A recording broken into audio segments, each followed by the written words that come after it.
Okay, hey friends, family, and YouTubers. We're going to do a podcast today for the first time. I've got Dad at the house with me. What we're going to do is watch a couple of videos about autonomous tractors. We've pulled up a couple on YouTube, so we're going to watch those, maybe talk about them during the video, and then talk about it when it's over. I'm going to start the first one out with a John Deere autonomous electric tractor that's a concept. So let's get started. The John Deere autonomous tractor.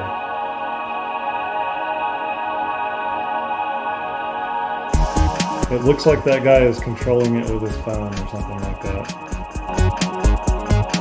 Sprayer boom. It has a hitch on the front and a light on the side of it. Big floaty tires. Does that mean that it's super heavy because of the batteries? Those tires aren't going to go between any rows, so I would wonder if there's going to be like narrow tires. This is, probably completely concept. There's the cab. I see a problem already. The cab is not attached.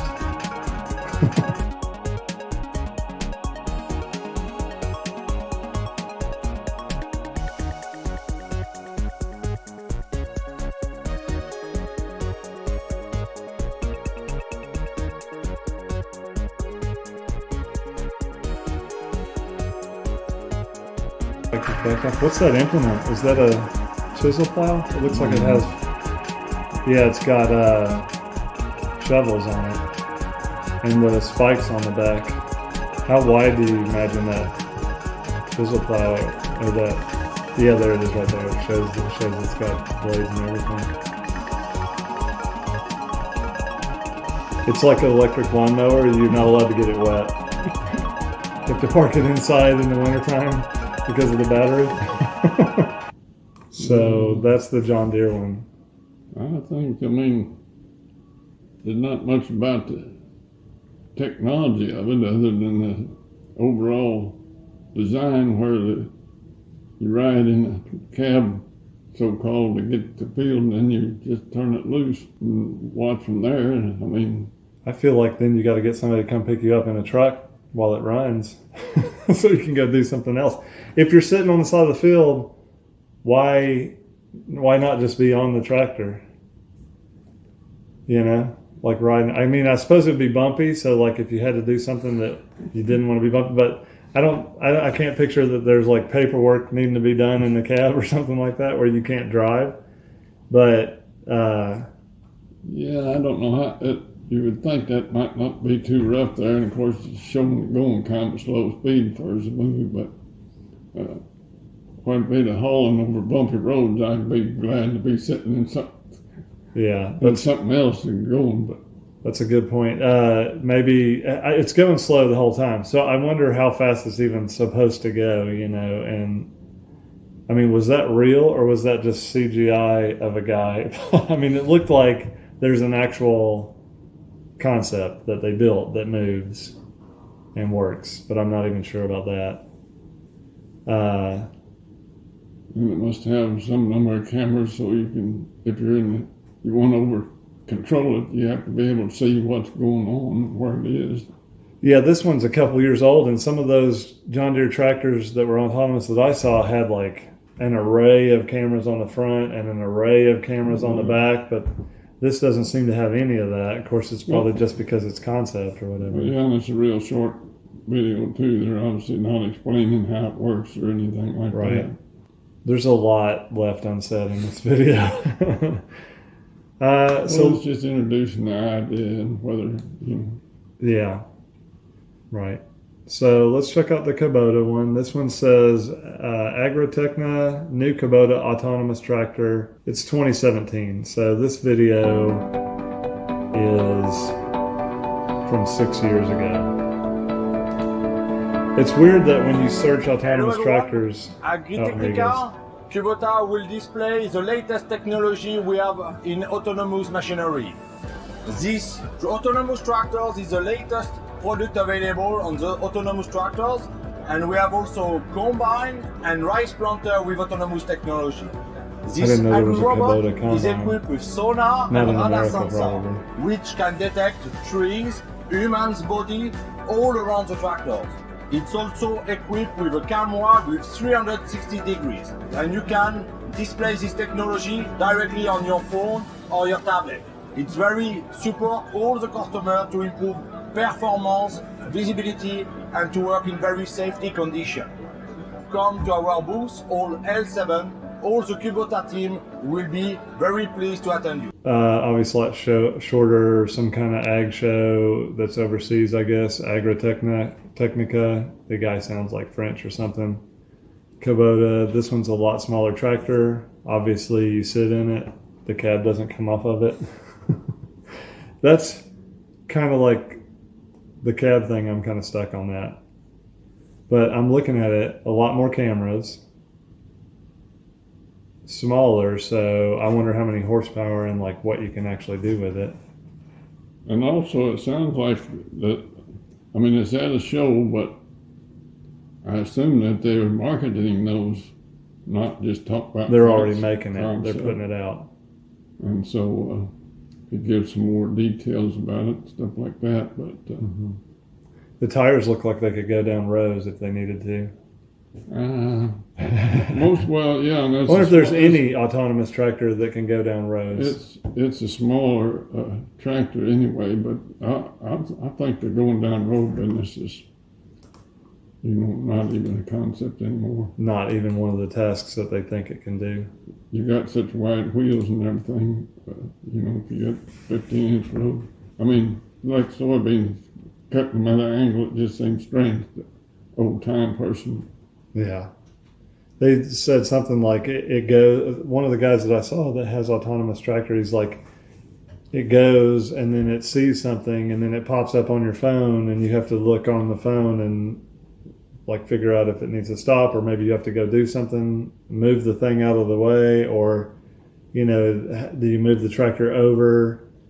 Can you do that with your phone? Like go just automatically have it back up and start the next track or whatever, and then go back on, One thing that might be considered off the subject, but when he said all across America, well, I think he was talking about communication.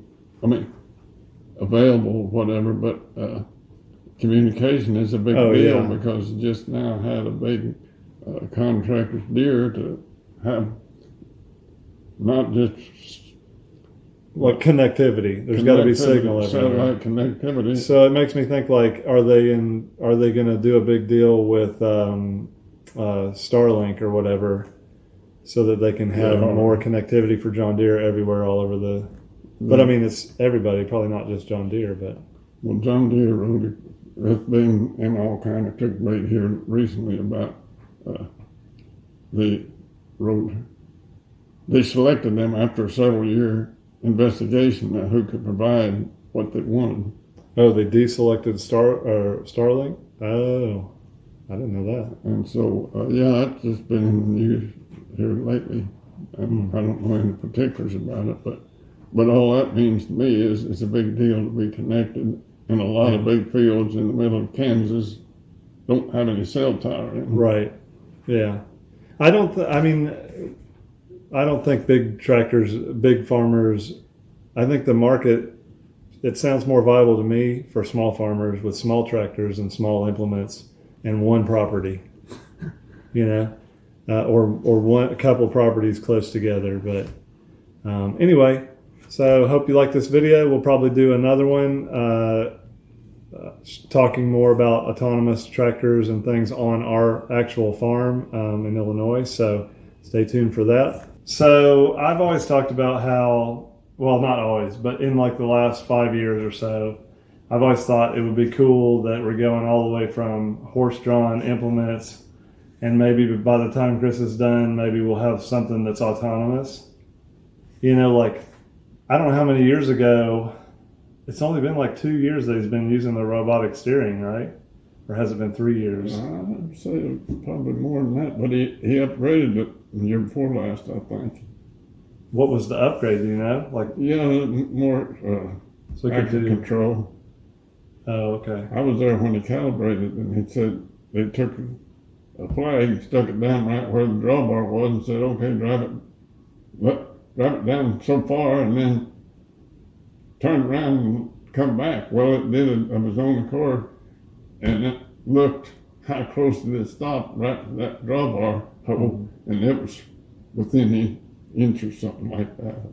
But before that, it was not, it was not that close. I wonder if anybody ever trained a horse back in the day to be autonomous, pulling a plow or something like that. Set it and forget it. They certainly was autonomous about going to the house when it was done. If you turn the feed wagon on, probably they were autonomous return to home. The other thing is that I've always thought, like, between you being an engineer and him being an engineer and me being dumb enough to try to do anything, we ought to be able to make something that's autonomous or electronic or whatever, like something small, and like see if it can like make it work. And I think, we watched the video about John Deere and Kubota and all these concepts, and there's companies that's just a concept company for autonomy and stuff like that. And one of the things that they talk about is open source. And so open source, small farming might, in my mind, be the thing that eventually is the main thing in terms of autonomous. Because connectivity is one of the things that we talked about in a different video, or earlier in this video if Eli edits it together. But and this goes towards my whole theory of small farmers being the first ones to really go across the board autonomous, because the proximity, you have one base, like maybe you have a broadcast base or something like that of your own Wi-Fi at your own property that can reach to within 80 or 100 acres or 200 acres or something like that. Maybe you have repeaters, and now you have connectivity across your entire farm that's steady and reliable. And you're not way far away from it when it stops and things like that, when it runs into tree branches and things. Maybe it's even a portable system that you move to another field or whatever. But, and again, like the move to electric, well, with a battery, like that John Deere that had the John Deere autonomous will run for like 4 hours, and then it's got to charge. And they were like, you run it in the morning, then you charge it while you eat lunch. And I was like, yeah. When I lived at the farm, we did stop and eat lunch because Nani was making it. But I bet a bunch of farmers are just eating a sandwich in the cab. That's what you see on YouTube a lot of times, is just they're eating in the cab or they're eating in a combine or something. And so, the idea that you're going to charge your tractor 4 hours in the middle of the day or 2 hours in the middle of the day and then drive it again seems ridiculous. But if you have a small tractor, you probably run it longer on one of those batteries and maybe get a day's work out of it, and it charges, and When you mentioned about location, when Chris was talking about using the auto steer, and you could get interference with losing GPS. Oh, yeah. And so that was kind of a problem. So what does it do when it loses the GPS? I don't know the answer to that. I believe that I noticed it, even though I wasn't necessarily using it when they had it hooked up. I mean, it wasn't autonomous. It was just like it's steering. When you're sitting there and you see it then suddenly turn to do something, it just lost the signal. There's a light, and you just like it wasn't in control. Well, that brings back in. I mean, one of the things is that I've heard small autonomous, like guys that are making their own stuff, is like how you define what autonomous means, because autonomous can mean a range of things, and so, because like when you say that robotic driving isn't autonomous, well, it kind of is, but it's not completely autonomous. And so maybe I'll link to it or something like this, but there's a whole thing about degrees of autonomy. There's like 8 or 12 degrees of autonomy or something like that. And so what you call autonomous can mean a lot of different things. But, on the farm, if you had a 2-row thing or something that just plows 5 feet or 8 feet. I mean, I figure there's got to be a distance that makes sense depending on whether you're plowing or if you're just, scratching the different levels of implements that there are, a couple of feet, or if you're doing, what do you call it when you're just going on the row where the row is? Cultivate? No, it's something on. But they only till where the seed is going to go. Strip tilling. So if you're strip tilling and you just have one small shovel or whatever it is, a blade and a shovel in a row, and you do 5 rows at a time, maybe you don't have to have but a tractor the size of the Ferguson, and then it just runs this autonomous Ferguson that we have. Does that all seem very likely? But so here's the thing: is if you could get the open source programming, and you took the RoboSteer that's on the tractor, I forget what it's called, but the robotic steering, wouldn't Chris or somebody be able to create it themselves? It needs to be able to control the throttle. So maybe I've heard them talk about 1 or 2 things, maybe it needs to be able to control the throttle 2 different ways. So using either the transmission or the actual, lever on, if it's an old tractor like a carburetor or whatever, but, whatever the fuel injected version of that would be, that controls that linkage. So you've got steering and now you've got throttle, but you have to have a way to shift. So you have to have some kind of robotic way to shift the transmission and things like that. And then somebody could, I think, do that themselves in a way, right? It would be basically like building a remote control for a tractor.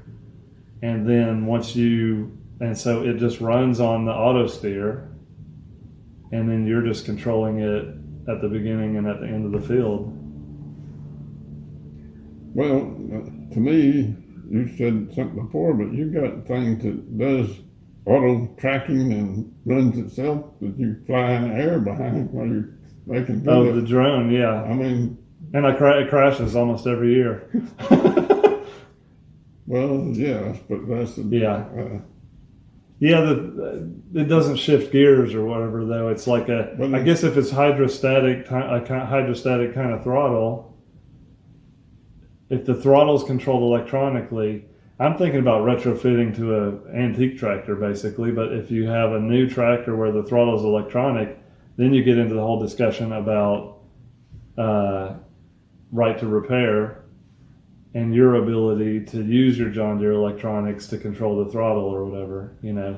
I don't know if that falls under right to repair, but if you have something that can link to the John Deere to control the throttle or whatever brand it is, then that's one of those key things that you need to be able to do. And then, if it's shifting with a button, to me, that means that the transmission is electronically controlled by can be controlled by a computer. So, I mean, I feel like there's a way to do it yourself, not buy a $60 million robot tractor that has a portable office building. That's so far from what's going to be reality first, I think, the small thing. So that's probably good enough for a video, and we'll do another one another time on the phone or something and get Chris's. Maybe we could do a video of Chris watching this video. That might be entertaining.